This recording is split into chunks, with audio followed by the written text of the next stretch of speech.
ہم دعائیں تو مانگتے ہیں مگر قبول نہیں ہوتی۔ کیا آپ بھی برسوں سے ایک ہی دعا مانگ رہے ہیں مگر ابھی تک وہ پوری نہیں ہوئی؟ کیا اللہ ناراض ہے یا اس کے پیچھے کوئی اور حکمت ہے؟ قرآن مجید میں اللہ تعالیٰ فرماتا ہے، اور جب میرے بندے آپ سے میرے بارے میں پوچھیں تو کہہ دیجئے میں قریب ہوں، دعا کرنے والوں کی دعا قبول کرتا ہوں جب وہ مجھے پکارتے ہیں۔ رسول اللہ صلی اللہ علیہ وآلہ وسلم نے فرمایا، تم میں سے ہر ایک کی دعا قبول کی جاتی ہے جب تک وہ جلد بازی نہ کرے اور یہ نہ کہے میں نے دعا کی مگر قبول نہیں ہوئی۔ کبھی کبھی ہماری اپنی غلطیاں بھی دعا کی قبولیت میں رکاوٹ بنتی ہیں۔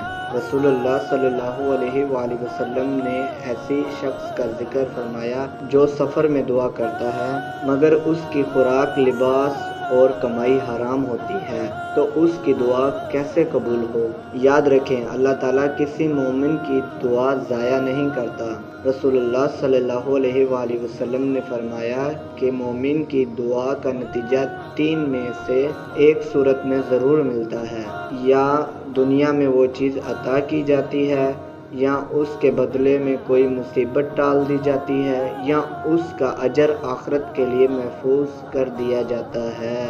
آج سے دعا مانگنا کبھی نہ چھوڑیں، کیونکہ اللہ تعالیٰ ہر ایک کی دعا سنتا ہے اور بہترین وقت پر بہترین فیصلہ فرماتا ہے۔ اگر آپ کو بھی اللہ کی رحمت پر یقین ہے تو کمنٹ میں الحمدللہ لکھیں اور اس ویڈیو کو شیئر کریں تاکہ کسی مایوس دل کو امید مل جائے۔